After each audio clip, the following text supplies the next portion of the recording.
We don't talk much about adoption. Why would we if we haven't been impacted by it?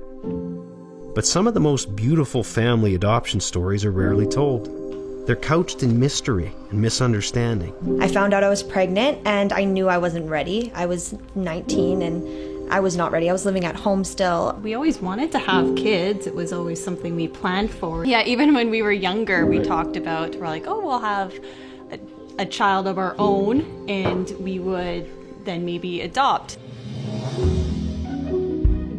Every person involved in adoption comes to it from a loss.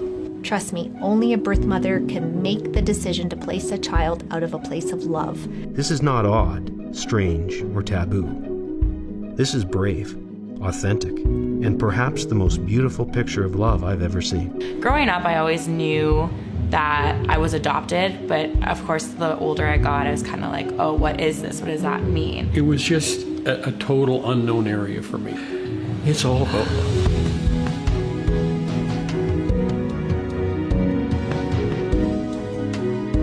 I was, I think, in a little bit of denial.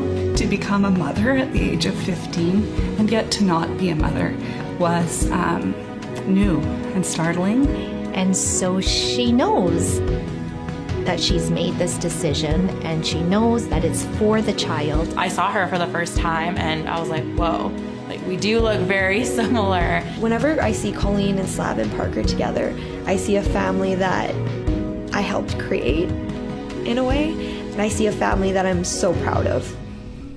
This is the story of those who said, "I'll see you later." This is the story of adoption.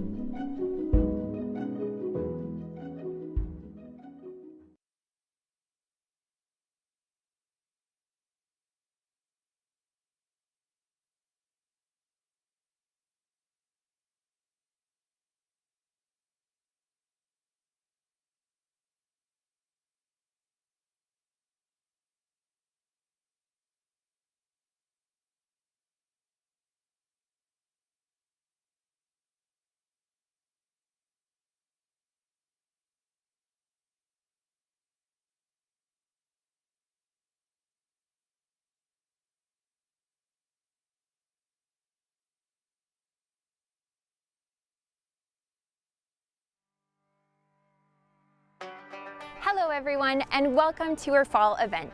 This year we are grateful for technology as it has allowed us to still have our fall fundraiser. Tonight we are giving you an inside look into what your donations have made possible. We're going to show you around our center and give you the chance to hear from clients, volunteers, and staff. But before we begin, I better introduce myself.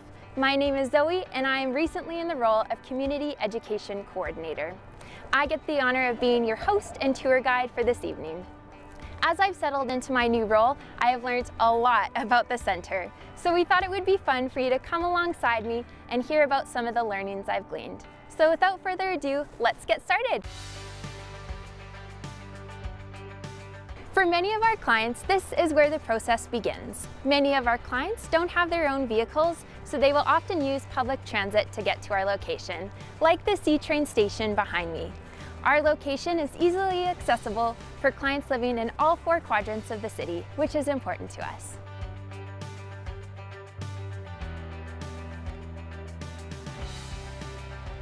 This is where clients first have contact with our center. We have about 3,000 client visits a year. For safety and security, our clients can buzz up to let us know they've arrived, and a staff member or volunteer can let them in.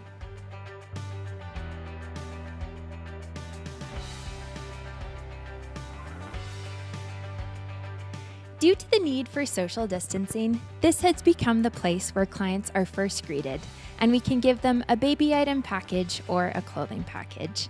This moment is exciting for us staff and volunteers as we get the opportunity to connect with our clients in person. Sometimes our clients come with children, a partner, or even a growing baby bump. So let's go upstairs and take a look inside.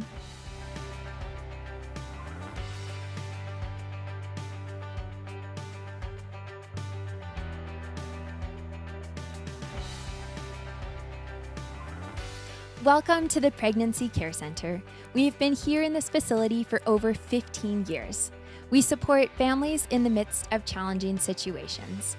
We come alongside our clients, providing practical and emotional support related to pregnancy, adoption, parenting, and post-abortion support. When provincial guidelines allow, once again, this is where we will welcome clients inside. Clients will wait here to meet with a staff member or trained volunteer. All our services are free and confidential, and we are here for our clients as long as they need us.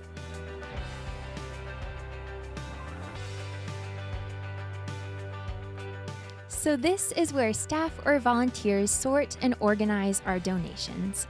People from the community donate gently used or brand new items, and these items are then used to fill packages for young families. As you can see, we have an entire wall of handcrafted quilts and knitted blankets. These are all made from people in our community, such as people from churches, youth groups, or even students. Recently, we had a 16-year-old student donate the first quilt she ever made. She wanted a newborn baby to experience the warmth and care of a handcrafted blanket. Every donation goes a long way, making all our families feel cared for. Here we have some of many offices where our staff are hard at work every day. This is where staff connect with clients and volunteers alike. In the last year, we had about 5,000 client conversations. Important topics are discussed during these conversations. Some topics include relationships, parenting, homelessness, finances, and mental health. No matter the conversation, our staff are dedicated and supportive to all our clients.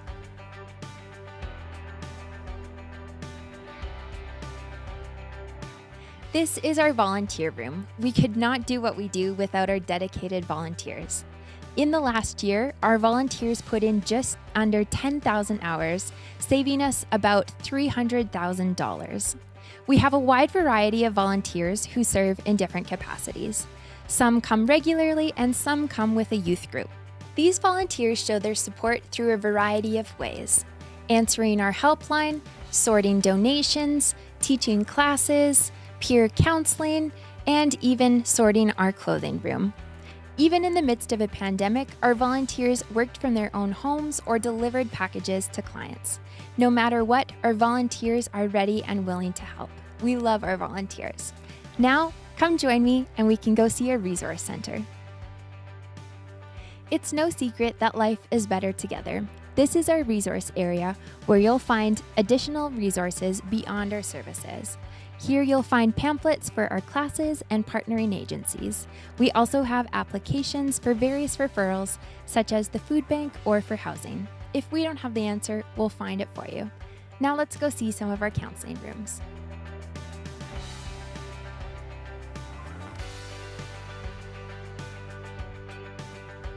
Just past our resource area, we have various counseling rooms. These rooms are of various sizes in order to seat individuals, families, or partners. Thanks to RGO, we have cheerful and beautiful furniture in here. We're grateful for this high-quality furniture that's comfortable and that lasts. Among our main focuses, connection and support are of utmost importance. We know that life can have many challenges, but we don't have to figure it out alone. We offer trained peer counseling and professional counseling for all of our clients. This is one way we can provide connection and support for those who desire it. In the midst of the pandemic, our peer counseling services continued online. This was critical as many of our clients experienced much fear and isolation during this time. Additionally, issues such as domestic violence, mental health, finances, and housing increased. Meanwhile, fewer resources were accessible as many agencies weren't open. Our available virtual peer counseling and regular contact were critical sources of support during this time. It is a privilege and honor to come alongside our clients in the journey of life. During the pandemic, there was much need for our clothing and baby item packages. This need was so great that we made and distributed packages in much larger quantities. This room is where we sort and organize our packages based on time and date of pickup. These packages can include maternity clothes, baby clothes, and baby items. As you can see, we use IKEA bags for these packages as they are quite full. Let's go see some more of the center.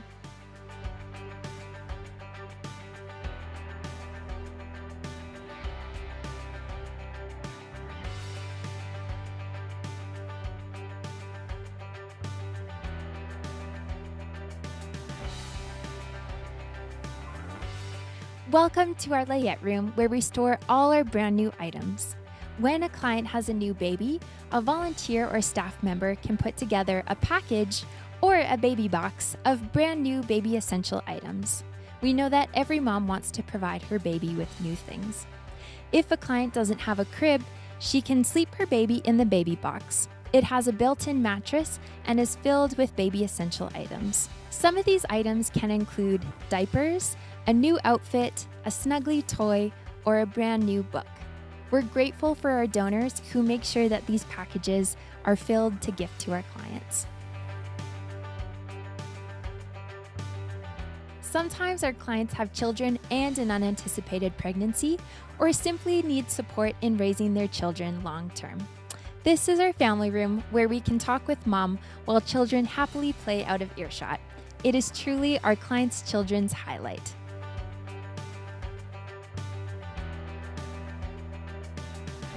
Another one of our focuses is education.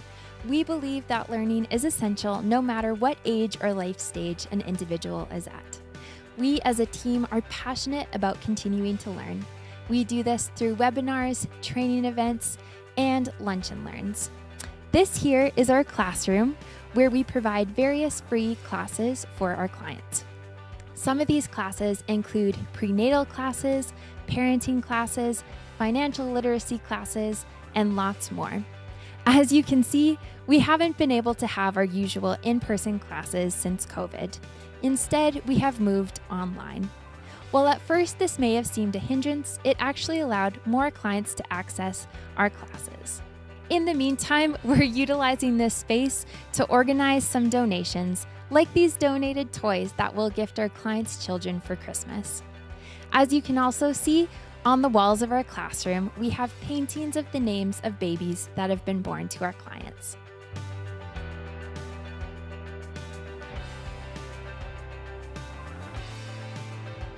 During the pandemic, one of the new programs we started with the help from Center Street Church and Camp Evergreen is Meals for Moms. This program provides frozen meals to moms who have just had a baby. Imagine what a gift a meal is to an isolated mom just returned home from the hospital. We even have a local bakery who's donated high-quality breads to go along with these for our clients. During the pandemic, we had a donor donate this freezer in order to store all our meals for moms. Now join me as we go to the clothing room. This is where we store all our maternity and baby clothes.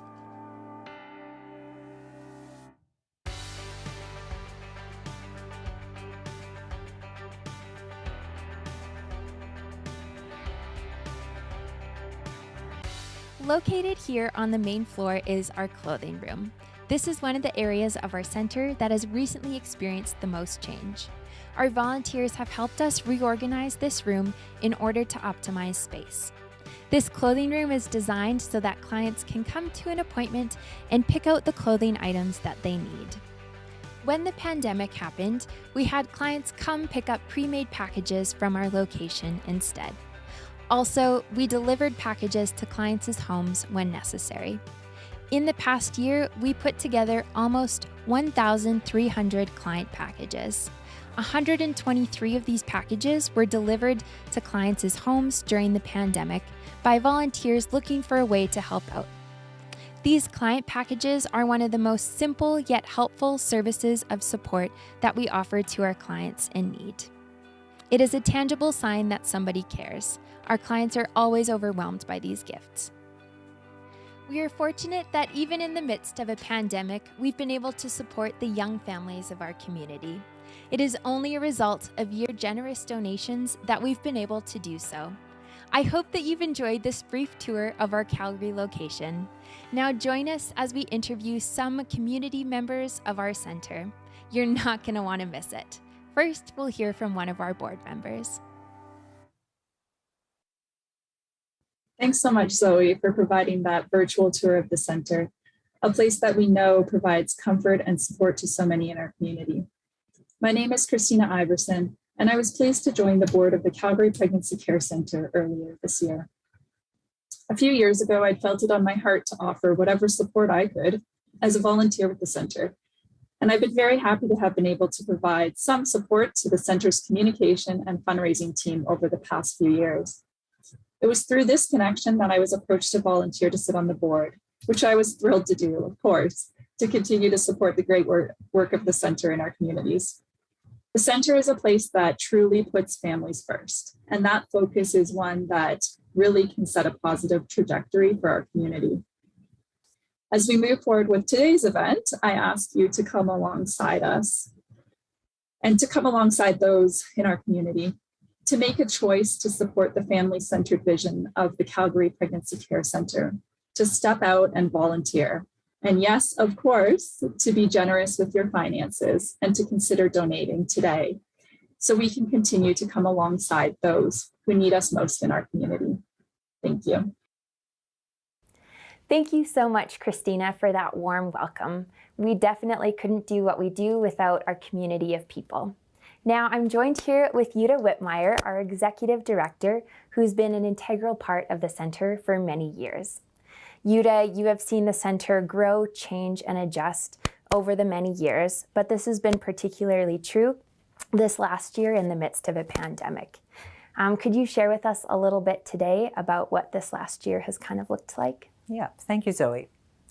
Looking past on the past year and thinking about the direction for the Centre, I have come across a definition of mercy that has resonated with me. Tonight, I want to share with you what I've been thinking. The word mercy's root in Hebrew refers to the womb. To have mercy is to have the feeling for another that a mother has for her children. Mercy assumes a sense of solidarity with and responsibility for those in need. Mercy is more than a feeling. Mercy suffers with the sufferer. It demands investment and involvement. This has been a year of discouragement, isolation, and fear. I have at times felt overwhelmed by the intensity of the polarization, anger, and negative news. All of us are tired of dealing with a COVID-challenged world. None of us have been left untouched. The future looks bleak in ways we never could have anticipated. I've been afraid for our clients and for the future of the Centre. But, to my amazement and against all odds and common sense, I have come out of this year encouraged. It has been an incredible year. Reflecting on this, I realize that what I have experienced is mercy lived out. I'm in awe of what has happened. Donors, volunteers, and staff have taken up the challenge. If not us, then who? Sadly, though, I have received many notes from donors saying that they're sorry, but because of job or personal losses, they've temporarily had to stop contributing. Consistently, others have stepped up. Because of this, we've been able to continue and even grow our client support. Countless times over the last year, a client would call in desperate need of something we didn't have. Often, that very day, we would receive a donation that met that need. All of us at the Centre have been encouraged as we experienced large and small miracles along the way. We're consistently and constantly reminded that we are not alone. When the work seems overwhelming, good people are there to come alongside with an investment of care, encouragement, and provision. We've added new classes. Online learning and connection has been critical in supporting our clients. I am grateful for those whose skills have enabled us to make that transition so smoothly. Because of what we've received, our clients have gone out of their way to express gratitude, share their successes and their baby pictures. They want to make sure that we meet their beautiful babies, see their growth, and celebrate their firsts, because we have been an integral part of their story. We have heard many clients tell us that they want to pay it forward and give what they can to help as they've been helped. We're always touched when a client donates baby items, financial gift, or offers to donate in some way. One of my clients decided that she wanted to do something special to help the Centre. So, at her own expense, she ordered 100 bracelets, handmade in Africa. She proudly brought them in and wanted me to give them to our donors at our next banquet. Sadly, I had to tell her that we wouldn't be able to give them out this year, but next year for sure. A beaded bracelet will be your special gift at our fall banquet, a tangible gift of gratitude. You cared for her and her children, and she wants to give you something of herself. I've personally received many notes of encouragement. Supporters have come alongside, letting center staff and volunteers know that the work we do is recognized, appreciated, and that we are being prayed for. It's been our privilege to pray for some of you as well. You've been transparent about your struggles and losses. In a time of isolation, this is an investment in community that is priceless. Volunteers and staff have found new and creative ways to meet with our clients. I've seen exceptional client care practice daily and sacrificially. Mercy moves us to see the person, not just the problem. I have observed staff stay long hours and personally deliver needed goods to clients. I have seen staff in tears because they were powerless to keep a client experiencing domestic violence safe. There are never enough resources. Our volunteers have taken on extra hours because they see the need and realize that staff can't manage without them. They've brought their practical, teaching, and mentoring skills. This has allowed us to provide services more efficiently and effectively. Even though it's not part of their job, client services staff are answering helpline after hours when volunteers aren't available. When the center is closed, callers need to hear a caring person at the end of the line, not a voicemail message. This is even more important at a time when many have limited human contact. Being merciful is not just doing kind deeds. Mercy assumes a certain posture. That's the posture I see here at the center. This is the posture I see from all of you who are involved. You have empathy for those we are privileged to serve, a heart that makes a difference in the lives of young families, a difference that lasts. The involvement of caring individuals in the lives of others at a critical time has the potential to change the future for generations. That's a worthy investment. The needs are great, public resources are fewer. We must share in the lives of others and partner as never before if we're to be true to our mandate. Someday, we will all look back on this time and have stories to tell about what we have experienced. I will have amazing stories of the goodness of God and of God's people. I am encouraged and optimistic about the future. I'm certain, because of my experiences this year, that my optimism is realistic.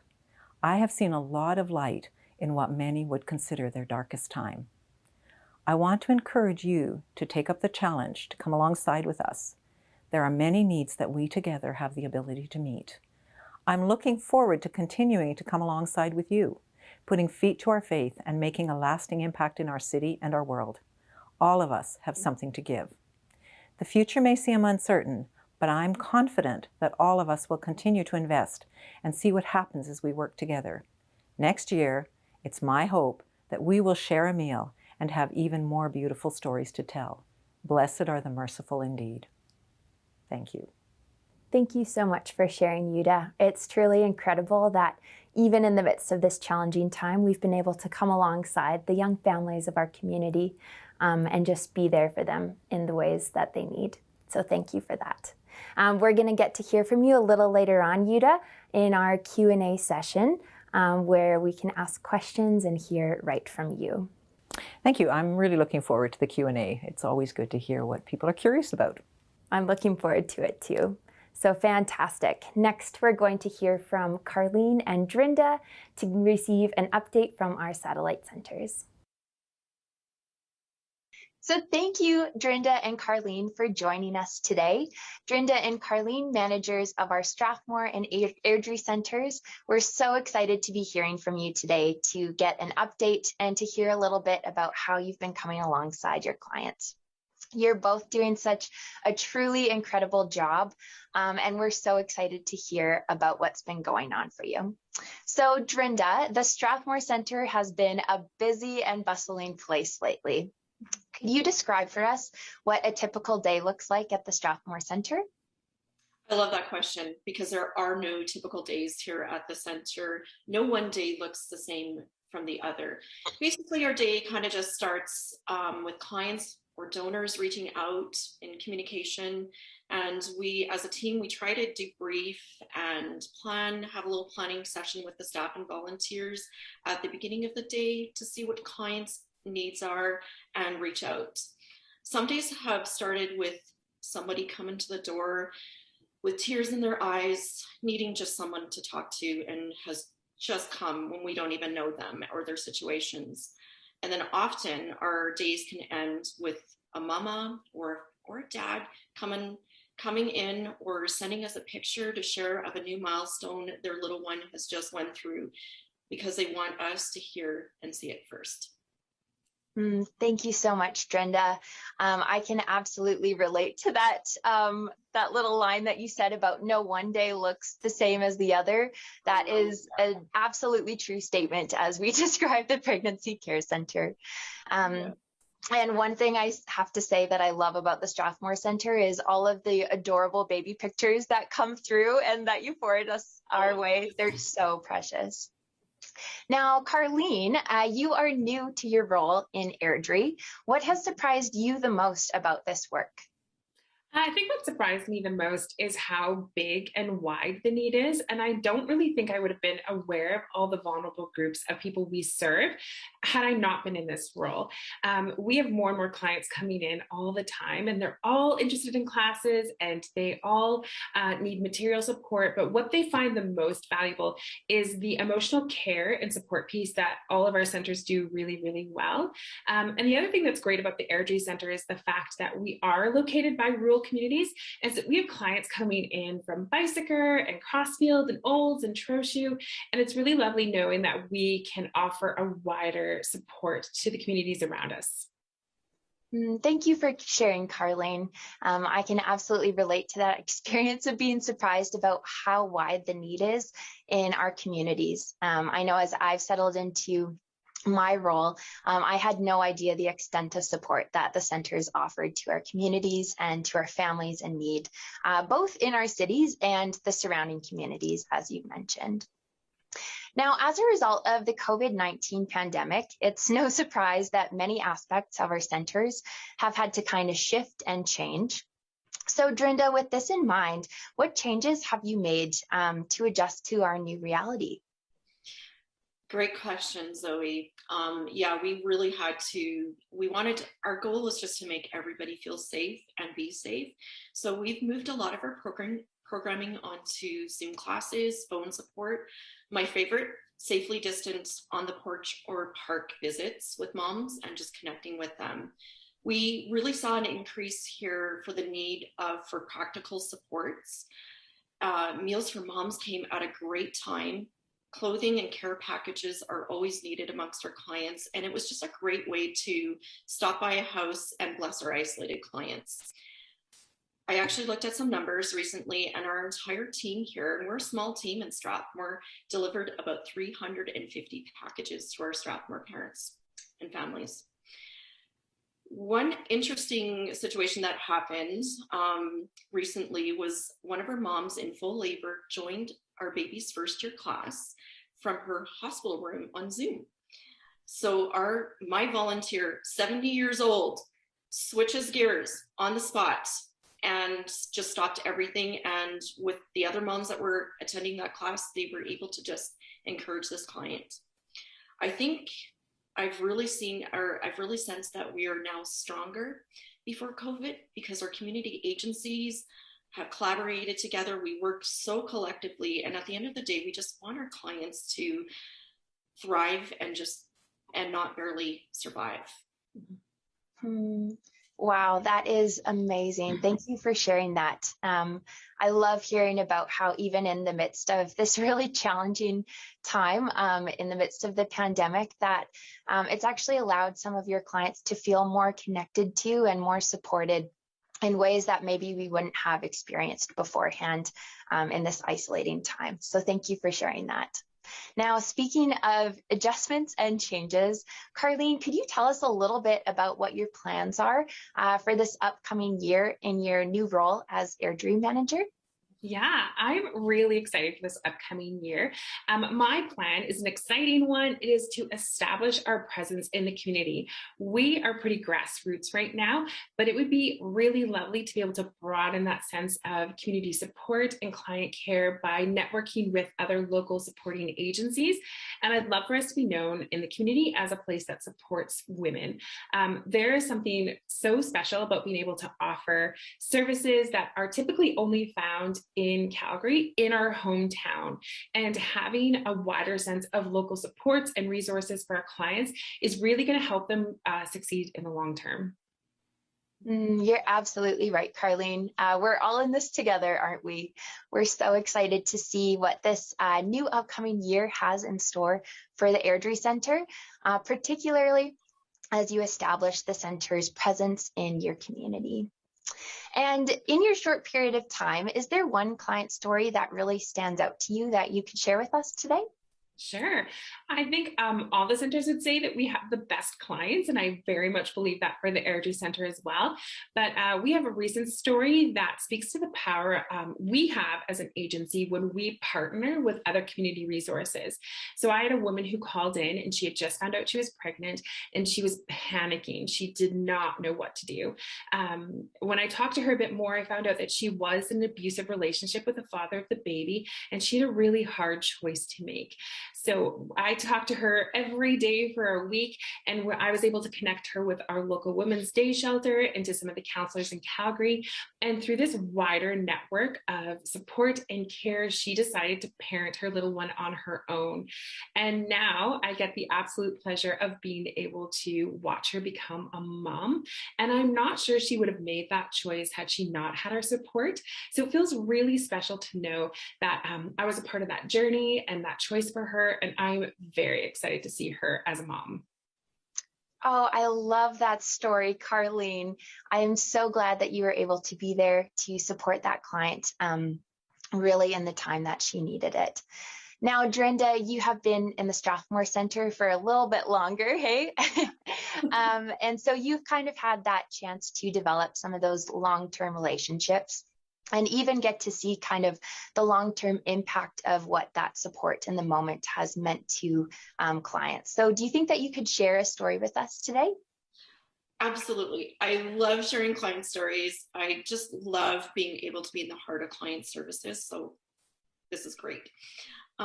We had a young lady reach out to us. She was about 6.5 months pregnant at the time and at risk for running away. She was so worried about what her parents were, the reaction of the parents and her pregnancy, and she was just concerned about telling them. So through our support, we were able to help her navigate those tough conversations with mom and dad and connect her with an adoption agency.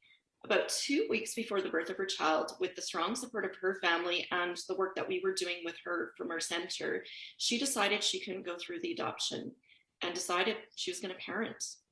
It was tough, and there were times she was overwhelmed, exhausted, but she made it through, and she actually made it through high school, went on to college, and is now working on a degree. Her child is going to be entering kindergarten soon, and they are thriving as a little family. She actually recently reached out to me, and she gave just like a little update on her life.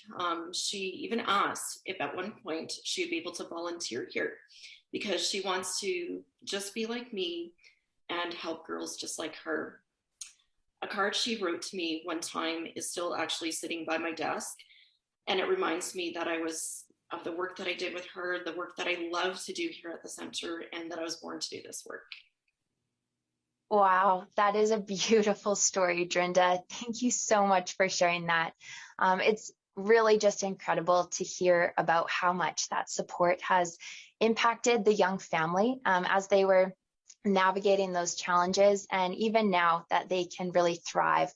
And it kind of comes back to like a full circle moment, like even her wanting to volunteer and get involved too. That is so beautiful. Thank you so much for sharing.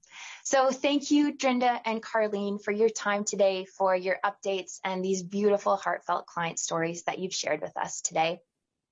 Next, we're going to be hearing from Ken Strilchuk.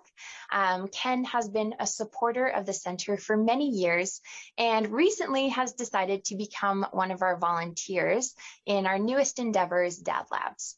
Dad Labs is an online confidential community for dads and dads-to-be, where they can kind of talk, connect, and hear from dads who have been there before. I heard their stories, and I could not ignore the need. That's why I became a donor of the Calgary Pregnancy Care Centre. I was just like people joining us this evening, my first fall banquet. I was invited by friends who had been involved with the centre for many years, and an invitation to spend an evening with them was a great way to catch up and find out a bit more about what this organization was all about. It was there I heard firsthand from women, men, and families about their challenges of an unexpected pregnancy, and it became very real and personal. I heard them describe the hardships, financial concerns, being alienated by family and friends, all while riding what felt like an emotional, happy, sad roller coaster. And then they were connected to the people of the center. As they shared their stories, you could hear a discernible sigh of relief when people from the center began to come alongside a mother with an unexpected pregnancy. The challenges were still present, but less overwhelming. She now had someone to talk to about her concerns, fears, her physical needs, and future. And as the trust grew in the relationship, you could hear gratitude that they had found people to talk and walk through many difficult life moments, who were respectful of them and choices they were making. I heard their stories with my ears, and it was my heart that could not let me ignore the need. That's why I became a donor. In subsequent years, client stories were always inspiring and heartwarming, but more recently, I started listening a bit more interest as volunteers shared their experiences, developing relationships with clients and how they could see their efforts had touched the lives of others. And although I didn't understand it at the time, many volunteers described how it was themselves who came away with even more than what they had offered the mother, father, and family. Pretty powerful stuff. Just by giving of their talents and time to help a person they never knew until they came to the center. That got me wondering what I could offer as a volunteer to the center. And although I used the word wondering, it was more like wandering until this summer, when I was contacted by Yuta about a new program they were going to offer online in the fall. A 4-session Dad Lab, inviting dads and dads-to-be to learn how to navigate challenging parenting situations. I was going to be a dad coach and offer what I had learned, and more importantly, what I would have done differently to guide men just beginning their role as fathers. That made it just a whole lot of sense. I wish I had a dad coach when I first became a father 36 years ago. This dad coach gig sounded like a plan, and if it's only one session, that's manageable for this wannabe volunteer. And it was. On September 9th, I led a session that I called Dad for Life. I was appreciative to hear from the dads that the session had been helpful, but I was more impressed by these men for being honest and open to discuss their challenges, fears, and questions about being a father. I was a stranger to them, but they had a genuine desire to learn and become as good a father as possible. And to do that, you have to ask for help. They were already understanding that they needed to work more closely with their partner or wife, and that's why they showed up to learn at the Dad Lab. They asked questions, they got engaged in discussion, and began to uncover how they could better understand what this new role of fatherhood is, and how their responsibility to provide for their children is more than just a financial one. It's physically being available and creating positive emotional connections. That night, one man already signed up for the 5-week fatherhood series. So cool and so inspiring to work with men pursuing a dad for life relationship that they will be proud of and their children will be better because of it. They were smiling at the end, and I was smiling even more. That's my story, from my first time as a donor to my first time as a volunteer. It's not about the destination, but the journey that has made it so rewarding. Next, you'll hear from one of the families the center has come alongside this year. We were expecting to interview the mom, but the dad wanted to come as well, as he was so appreciative of the help the center has provided his family. They moved to Canada at the beginning of the pandemic, are both educated nurses who found themselves in the midst of a challenging situation. So Karen, I've known you since you first called the center. It was in March of this year when you were about 8 months pregnant, is that right? Yeah. Yeah, so why don't you tell me a little bit about how you found us here at the center? As I said that I have problem in my back home, so I have to take off all saving to back home. And I am worried about what I have to do. And first I have to go newcomer center. Mr. Agnihotri gave me the your number, and I call this center. Yeah. So you found yourself 8 months pregnant. All of your savings that you two had been saving for this little baby had to go back home for a family emergency. My uncle, he has a heart attack back home. Yeah. So we sent her our savings because he needed money because that time he has a 2 stent in her heart. Yes. So that's why. Yeah, that would be so scary to have to deal with that. And so some of the things that we were able to help you with, we were able to provide some things for you for your maternity clothes, maternity clothes, things for the baby. Yes. And that's awesome. And then you also were able to take some classes with us. Yeah, I take classes when I was pregnant for baby first year. After that, how to do the labor, how to handle baby, and what's going on in the labor, all those things. I learned from your classes. Yeah, and you were so dedicated to the classes, in fact, that you were in baby's first year class and you were in labor in the hospital and you still joined the class. Can you talk about that? Yeah, because I'm very interested in the classes at that time, and I know because when I divert my mind, I feel less pain because in back home I was a nurse, so I know this fact diversion is good in pain. Yeah. So that's why I just joined the class, and in almost all the classes I have to learn. So that's why the 2 reasons for joining the class. That's so great.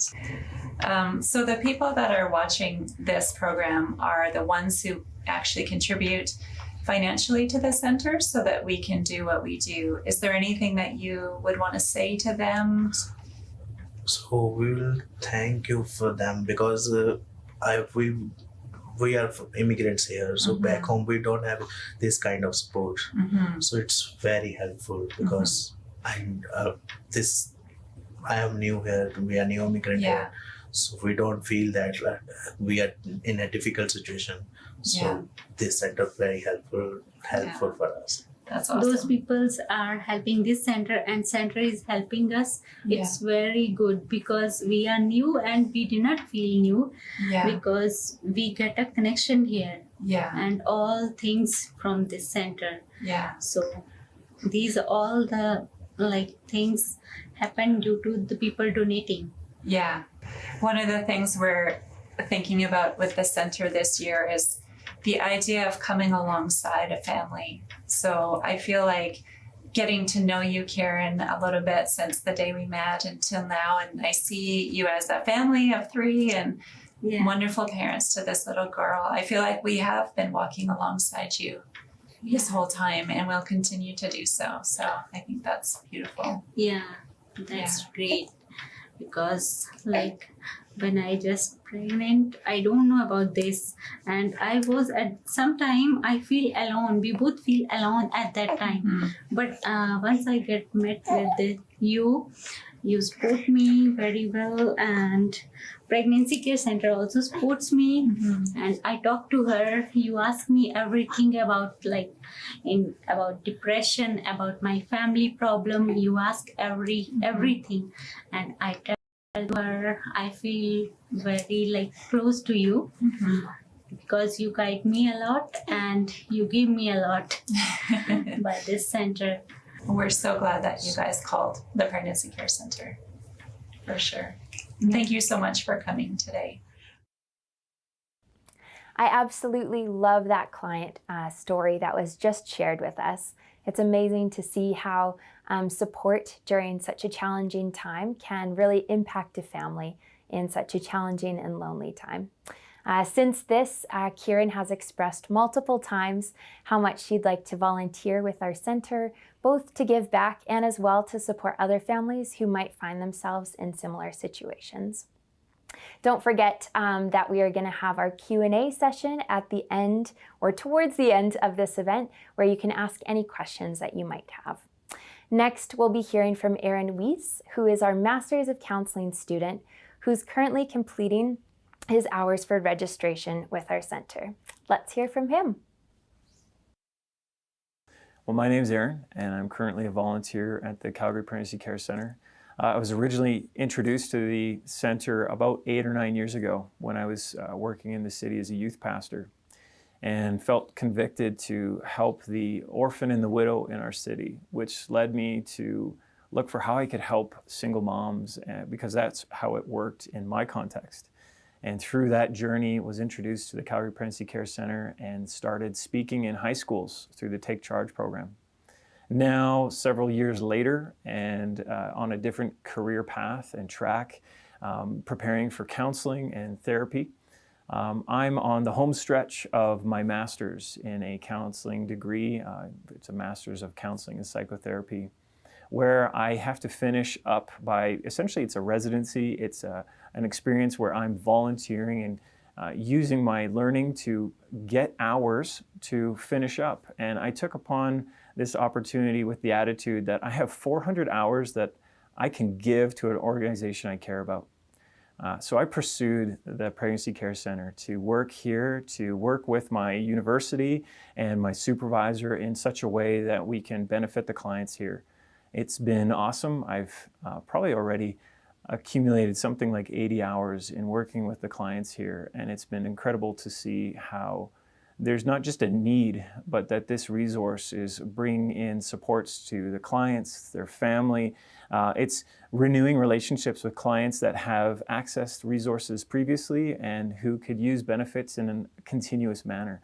And so I'd love to do not only this as a career, but lay the framework for students behind me to allow future volunteers to give their expertise and their hours to benefit what the Pregnancy Care Center is doing. So I just want to say thank you and a heartfelt appreciation for the donors who are giving to the work that continues here, and to those who are perhaps able to volunteer like me to give hours and their focused efforts into what's going on. I think that's a great way you can support, and we just appreciate you doing that.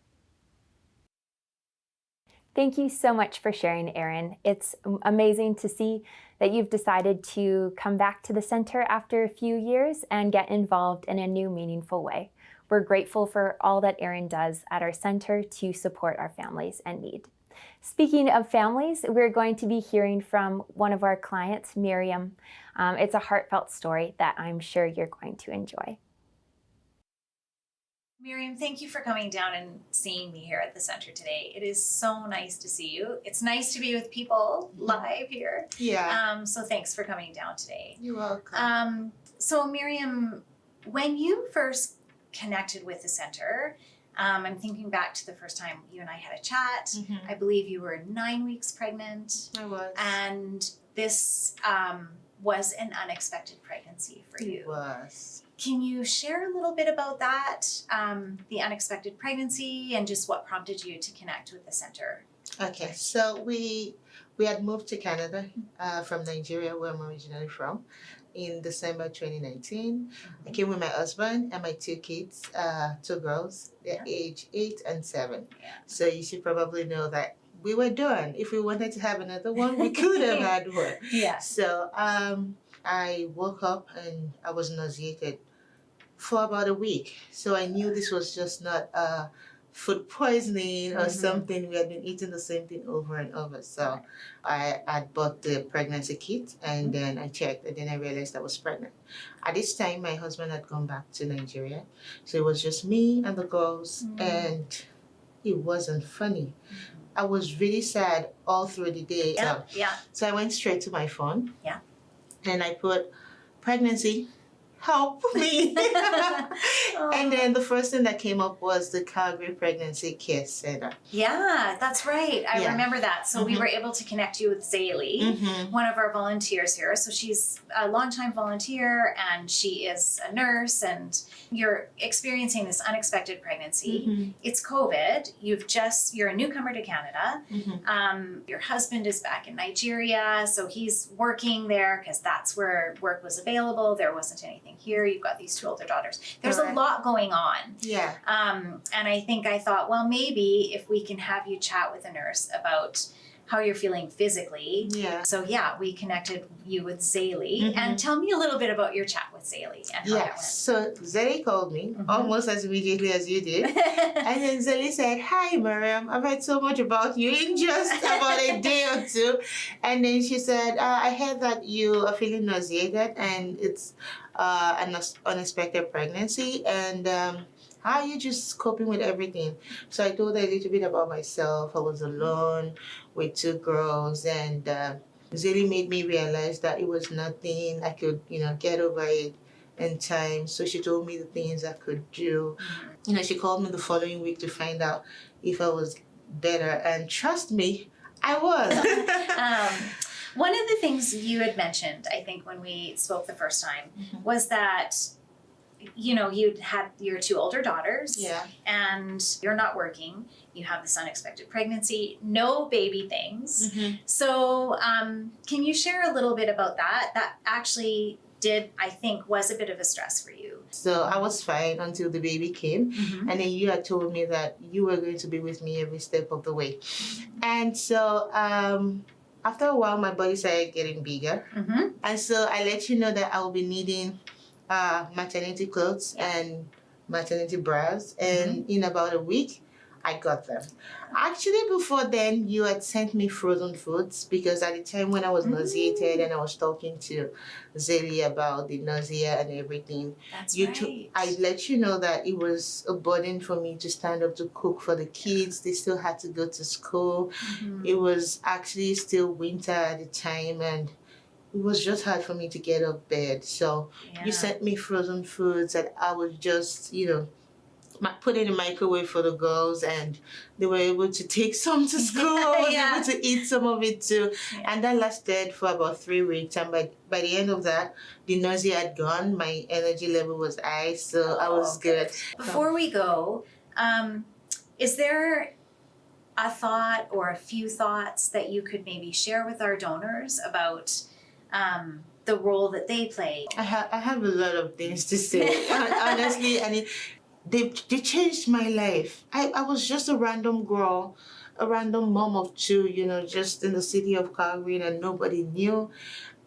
And all of a sudden, I have friends, I have things that I need. I got pregnant, of course I got pregnant because I had a husband, but I was totally not expecting it. And when I realized that I was pregnant, I felt like a teenager whose life was over. But then it just made me realize that life is fun, and my life has just started. You can't even tell that I didn't have anything at the time when she was conceived. And right now I have everything that I need to raise her, right? And to think that Laurie even you told me that every month she gets to have baby clothes till she's 2. Thank you to them. Thank you to you guys for, getting these donations from them and then making them reach people like us who need them. And one day we can't wait to also be able to, pay this forward. It's such an amazing thing to want to help people that you don't know, and just thank you to them. I hope God blesses them. I pray God keeps blessing them, and I just want to say thank you to them. Thank you. She came in with nothing and was supplied with food, clothing, emotional support. And in this special case, a donor wanted to give a tangible gift. So she furnished this young family with an entire nursery, and then went even further and redid the girls' bedroom as well. It's such an amazing thing, helping people you don't know. That was how Miriam is feeling today, and forevermore because of you. And I love how sincere and eloquently Miriam replies to Laurie's question, "What would you like to say to donors?" They changed my life. I didn't have anything when she was conceived. Right now, I have everything I need to raise her. I just want to say thank you. Thank you. Such an amazing thing you did. You changed not just her life, but everyone in her family. If you've been to the Calgary Pregnancy Care Centre fall event before, you recognize this part of the evening. For those who are here for the first time, welcome. We're so happy to have you join us this evening. However, spoiler alert, at the end of my presentation, I'm going to be asking everyone to donate what they can to the center to continue to meet the needs of other mothers, fathers, and children in Calgary, Strathmore, and Airdrie. So now that you know how this is going to end, in your mind or on a piece of paper, what number do you see? And if not a number, what could you see yourself doing as a volunteer? Or maybe it's both, offering both financially and with your personal time to further the work of the Calgary Pregnancy Care Centre. The need is here in Calgary, and the need that was always present in Strathmore and Airdrie are now being met because of your donations.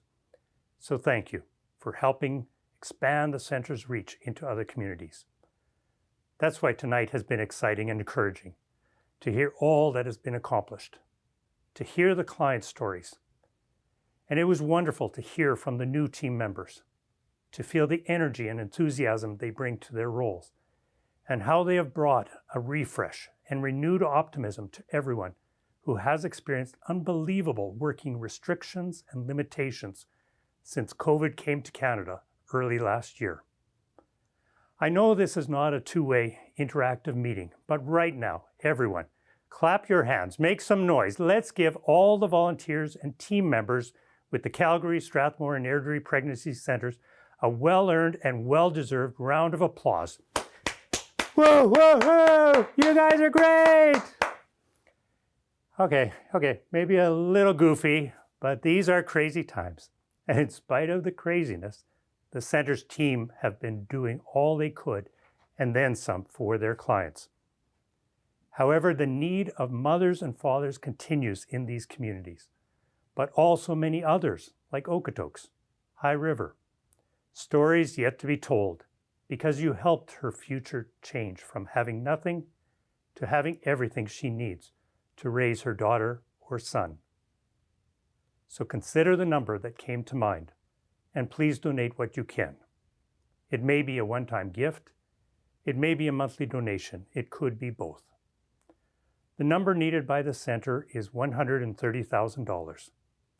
Not 13 million, not even $1 million, but it is a big ask of you tonight. This is not the only fundraising activity we'll do this year, but it is the center's major one. Something to be aware of as you consider your number. There is a donor willing to match up to $34,000 for all who are donating a minimum of $360 or $30 per month. Regardless of the size of your donation, we are grateful, and on behalf of the clients served today and the future, thank you. It is pretty amazing that we can play a part in helping people we don't know. Even more amazing, by giving, lives are connected, trust relationships formed, and your generosity will be remembered forever by the mothers, fathers, and children you helped when they needed it most. Thank you for taking time to join us this evening. And now is the time to make a difference in the people who will come to the center in the future. Now is the time to give, to continue the life-changing work that's happening every day in the Calgary Pregnancy Care Centre. A slide will come up describing how you can donate this evening. You can call the center right now. People are there and can take your information tonight. By mail, it may sound old school, but it works. So mail in your check or go to the center's website right now and click on the donate button right next to the logo. Thank you. Well, fantastic. As we approach the end of our event, we have had a little bit of time here with Lori and Yuta if any of you have any questions. So right now at this time, if any of you who are watching have any questions to ask us, you can comment in the YouTube chat to the right of your screen, or you can email us at info@pregcare.com. So ladies, one of the first questions we have is, you've always done so much work outside and in the community training others. Have you been able to continue doing that over COVID? I'll answer that one. Actually, we have had huge opportunities. The Zoom, as much as everybody hates it, has opened doors for us. We were recently, or actually in February, not recently, and we're hoping to do it again, able to train over 100 people in our post-abortion facilitation across Canada and even in New Zealand. So our programs are running everywhere. That's amazing. I love that. I love that we can keep it going and extend it even further. Our next question, what advice would you give to someone hoping to start a similar center in a city that does not yet have the services that we offer? I'll take that one too. We started probably about 35 years ago with a steering committee. So I think what you first have to do is surround yourself with some like-minded people and decide you're going to have about 2 years of really hard work. One thing I would like to offer is I do train other centers and mentor other centers. So good mentoring is really critical, and we would be happy to come alongside you, make an appointment and come visit, and we'll have a long chat because there's quite a bit to do, but it's well worth doing. That's fantastic. Thank you, Yuda. This next one's kind of a fun one. How can kids help support the center? Well, you go first, and then I'll tell a story. Kids, by all means, can do so much to support the Calgary Pregnancy Care Center. Kids can encourage their Sunday school teachers and their teachers at school to participate in fundraising drives and in drives to collect clothes and goods for the center. Kids can also participate in the baby bottle campaign, which is a real fun one. They can collect all their change and go through their parents' pockets and their couch cushions and collect all the change that falls in there and fill those baby bottles. So there are plenty of ways, and I'm sure, Yuda, that you have some stories that you can share about kids who have participated and contributed to the center. Yeah, we've had some children who have actually made things for us, which is really fun. We've had groups make little blankets, and that's a really tangible thing to do. But also, I remember a young woman who decided that she didn't need any more birthday presents and had a birthday party and asked people to make donations to the center instead of to a present for her. And then we had this wonderful family who brought their I think 3 little girls, and they did a tour of the center, and the little girls got really excited, and they've gone shopping for us and brought back mostly pink, lots and lots of wonderful things for our clothing room, and that was just so sweet, and the girls were so excited. So there's lots of ways to get involved. We've had families come and help with cleaning. We have no cleaning staff, and we depend on volunteers to do that as well. So kids can come along and you know, use that vacuum. That's awesome. I know as I started here, we had a youth group come in and kind of help out around the center, so that was always fun. Our next question is, how have you accommodated volunteers during our new reality? Well, we still welcome volunteers to apply and come on board and participate in many, many ways here at the center. And in fact, COVID has increased opportunities for volunteers to participate.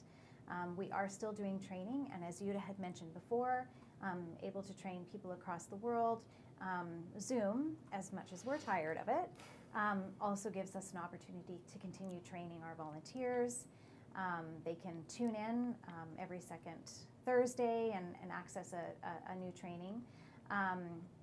We have had volunteers participating, helping the staff here at the center answer the phones from home. So they're still having client access. They are following up with clients from home. We've had many volunteers come in and help sort donations, make care packages. We've had lots of volunteers come in and over the last year do so many deliveries to families who perhaps it wasn't wise for them to take transit and they weren't able to get down to the center, or they had no other way to access material goods, and so we had volunteers doing those deliveries. So we haven't had, we've actually had as many opportunities for volunteers. We've had to alter the way that volunteers are able to be involved, but we are still providing training, we're still onboarding volunteers, and we're still welcoming as many volunteers as want to be involved. We've had as we volunteers can. do our classes all along as well, and Oh, they've my done. classes, that's they've right. been able to do that from home. In fact, we've increased our class numbers. Yes. We've had so many classes that have been totally volunteer run, actually. Yeah, and those facilitators, those teachers, have really enabled clients to connect with center volunteers and staff and other people in there. It's just made a connection point for people who, during this time, otherwise would have been very, very isolated. Mm-hmm. I think for the volunteers, it's been a way to not be as isolated either. Yes, We've got some funny stories about things volunteers have said about coming here and not being at home. So true. I've said it before and I'll say it again. We love our volunteers and we couldn't do what we do without them. So awesome. Our next question is about our Meals for Mom program. We're being asked, can we tell them a bit more about the Meals for Mom program? And specifically, whoever's watching, am I able to bring in homemade frozen meals or some of those black plastic containers that have been used once but are in excellent condition? Well, our Meals for Moms program, as was shared earlier, was started by Camp Evergreen and Centre Street Church. And it was just a way for them to support families who were struggling. And what they do is they prepare these frozen, pre-made frozen meals, and we then distribute them to moms who've just had a baby, and maybe single moms that are struggling, need a little bit of extra support. It's a way to encourage them. The reason that Centre Street is able to do this program is because they have such an amazing, wonderful facility for creating these meals. They have an industrial kitchen, which is what enables us to safely and be able to offer these meals to our families. It is a beautiful offer to say, can I make these frozen meals and at home and bring them for your families? And we would love to be able to say yes. And however, we do have to, in order to safely allow our families to participate in this program, all of these meals need to be prepared in an industrial kitchen that has been inspected and passed AHS. So thank you for that. We appreciate it. I will add, though, that the staff and volunteers here at the center always welcome baking and meals that anyone is willing to prepare. So. I was going to say that if you didn't. There's a particular fondness for date squares. Yeah. And cookies. Yes. It's true. We love our baking around here, don't we? Yeah. So the next question is about funding. What are the sources of funding for Calgary Pregnancy Care Centre?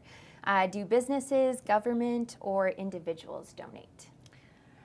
Well, we have our total donor support pretty much is individuals and churches, and there are some businesses, and we have some matching from some organizations, which is great. We have very little government funding. Last year we had none. This year we did get a little bit of funding for a student program, but it is 100% donor supported, and I am amazed by how we have been supported this year, and I am, just so grateful. Mm-hmm. I love that. Thank you for sharing. And as well with that, we have these impact reports that we've printed out that will be mailed to all of you. And these impact reports, they have a lot of that information on it. It kind of gives you a bit more information about our funding and kind of some of the things that we shared tonight a bit more in detail. So you can look forward to taking a peek at those.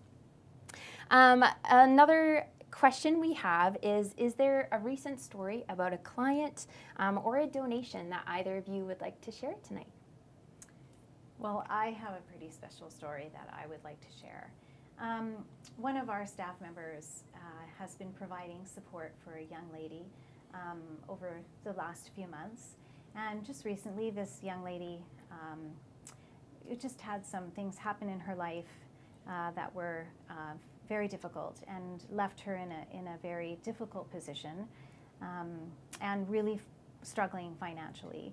And just causing her a great deal of stress on how she was going to continue to provide some of the just basic necessities for her children. She was sharing this concern with her peer counselor here at the center, and the peer counselor just was really filled with some real concern for her, and was really understanding and sort of getting the feeling that this girl was really struggling and very, very concerned. And as she's driving home, this peer counselor is remembering her client and really just wishing there was something she could do for her. And in the course of their conversation, one thing that we always do is we ask our clients, is there anything that we can do for you? What would be helpful for you? How can we support you and come alongside you at this time? And one of the things that this young lady was saying is that she just didn't know how she was going to even buy diapers for her child. And she was asking if we had any size 4 diapers. And we didn't have any at the center at that time. But driving home, this peer counselor this young lady was really on her heart, and she was really thinking about her and praying for her. And she stopped at the grocery store and was walking into the grocery store, and there was nobody else around in the parking lot. The entrance, it was just her walking into the grocery store. And as she's walking in, she looks on the ground and she sees just a lone $20 bill sitting on the pavement. And she looked around and there was no one there, and she thought, well, I wonder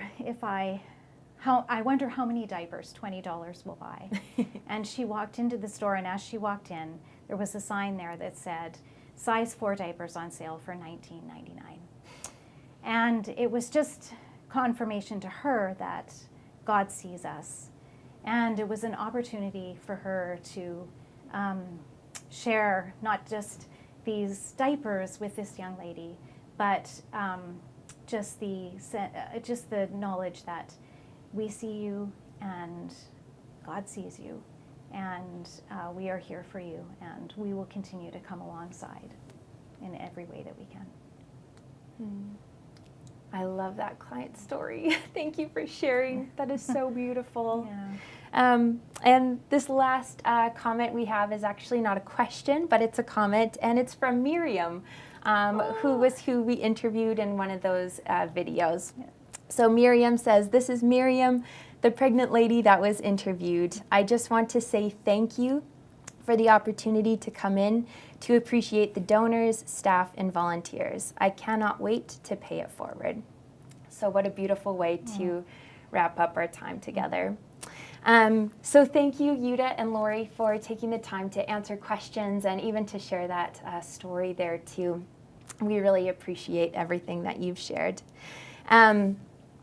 We did a raffle before we started the event for the first 50 people to register. And 5 of those people, lucky people, were drawn, their names were, and they received a charcuterie box from Great Events Catering. So congratulations to you, participants who received it. We hope that was a fun and tasty treat to enjoy during our event. Don't forget that our virtual silent event auction is coming up pretty soon here on November 26th, and it goes all the way until December 5th. So feel free to jump online and to see the great selection of gifts that we have. With Christmas right around the corner, you can get a head start on your Christmas shopping, which who doesn't love that? In wrapping this up, from all of us at the Calgary, Strathmore, and Airdrie Pregnancy Care Centers, we just want to extend a huge thank you to all of you who have joined us tonight. From your homes, from your living rooms, wherever you are, thank you. We hope that you've enjoyed this event as much as we have.